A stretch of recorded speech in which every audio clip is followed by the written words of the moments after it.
I'm at the lowest point in my life. Damn, nigga. Just give it about 45 more years, bro. You'll be up out the way. Don't worry about it. Can we play Scriblo? Did I like the new Daniel Caesar? We did. I think we did. I haven't gone back to it too often though, but I think that's because I've been busy. I'm gonna get some potential listens in over the next couple days, and hopefully I'll be able to have a more concrete opinion. But I liked it from what I last listened to. Pitchfork gave it a 5.6. I could try to read a review about it. I'm not past the point of looking at other people's opinions about music, but I haven't looked at opinions about music in like a long time. So I'm curious to know like how other people interact with it, like on like a professional level. Let me see, new albums, music reviews. Oh, it's already right here. What year we in? What are you talking about? Who goes to Pitchfork for reviews? Why do people do that? Act obtuse and stuff like that. Like, why. The album is amazing, and the videos have been sick why and who. You should check out some tonight if possible. I listened to the Miguel album and I liked a couple songs. I thought he did a nice. It was nothing that I didn't expect from Miguel, because he's kind of been like fusing these genres for a majority of his career. If you go back as far as that record where he's like, or she's sitting in the middle. I forgot. Is that Collided? I don't remember what the name of it is. I don't remember the name of the album, but you get what I'm saying. But when it comes to like Pitchfork, or even you want to say like Fantano or any other music publication or something like that, it's like, to say who. Like, what do you mean? What do you mean? Nah, not War and Leisure. It was the one before that. Well, it was a couple before that. I think it was some album he dropped in 2015.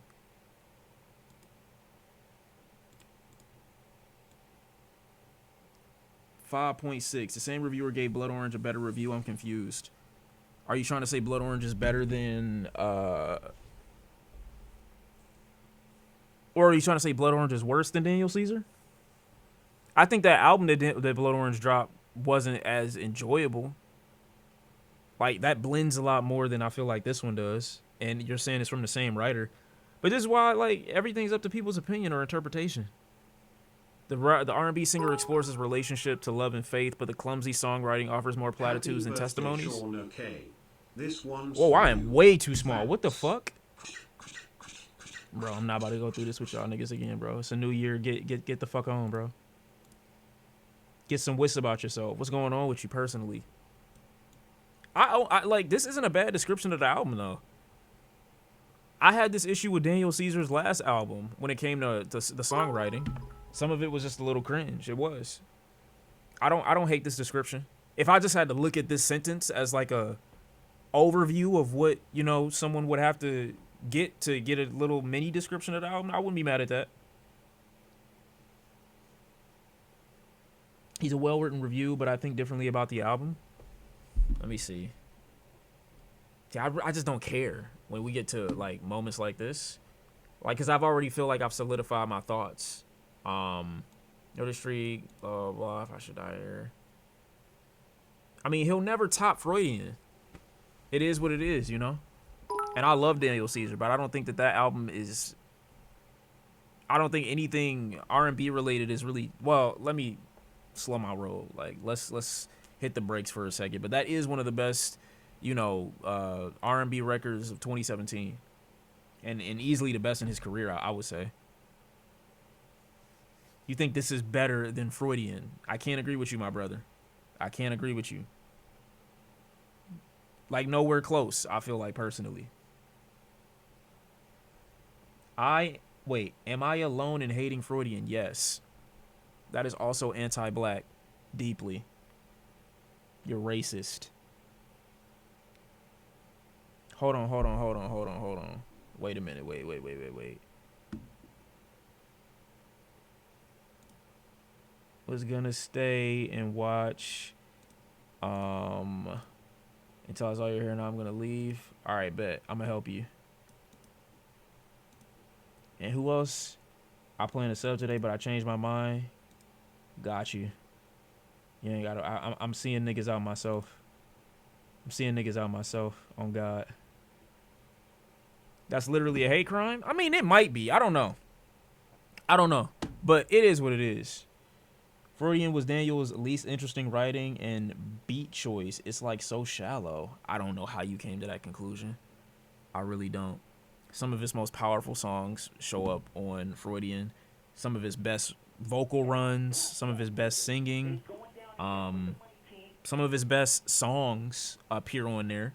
And maybe the songwriting from Daniel Caesar is just something that's going to be a complaint about all of his music. But I don't feel like anything, like, I feel like if somebody liked this record for songwriting and the reason that they didn't like Freudian was for songwriting, I feel like that's kind of like the levels in songwriting isn't that big of a difference.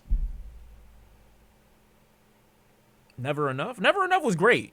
I love Never Enough. Like, to be honest with you, I that's probably number 2 or 3 in his discog for me. I really enjoyed that, but you know, I struggle trying to like low rank Daniel Caesar because I feel like all around he's just like a heavy hitter, vocally speaking. And I'll push that nigga. It's going down in here. I'm with the money team. Cut it. I appreciate you with the prime. Instrumental on his latest one is Pristine. I like it. You know, I think what some people may end up having an issue with is like the religious overtone and his vocalizing his relationship with God and how he sees himself through his relationship with God. Obviously, he's maturing, and you got to also remember Daniel Caesar is approaching, or already is. He just turned 30 years old this year. Typically, when people get older, or the closer they get to like mid-20s, 30s, you know, 40s even, they typically start to become a little bit more obedient to their faith, a little bit more religious, a little bit more, I don't know, what's the word? It's just a little bit more disciplined when it comes to their faith or religious ideology. And so this don't surprise me that around this age he's coming out with an album talking about and expressing such devout, you know, Christian values and things like that, or you know, religious values, whatever the case may be. So I understand, but I still think the singing on here is great, and I think there's enough like attempts at deviating from, you know, the person that he used to be. He sees a lot of flaws in his old self. I hope or wish that those thoughts would come out, you know, articulate when he's not making music, but at least musically speaking, he's trying to become a lot more refined. So I don't hate it. You know, I get it though, but I don't hate it at all. I think when you hit your 30s, you become more reflective and purpose driven, and religion is a go to for that. It can be. Some people find it in other ways, but I feel like, you know, especially with young black artists that, you know, have that church foundation or that church background, like they've attempted to deviate from it at some point in their life, and maybe you go through this phase where you feel like you just don't need it at all, and then you come back to it. Not everybody, obviously, and you're like, you know what, damn, this really probably, you know, maybe my parents and my grandparents and my elders around me, when maybe they weren't just like in my ear talking about a whole bunch of bullshit. Maybe they had a reason. I don't know. But I just feel like that stuff don't leave you so easily. Black Ops 7 legit sounds like some parody game. I don't know what that means. It was an inspiration album and really personal. Shows more of the artist. I can agree with that. The more I read the Bible, the more secular I become as a person.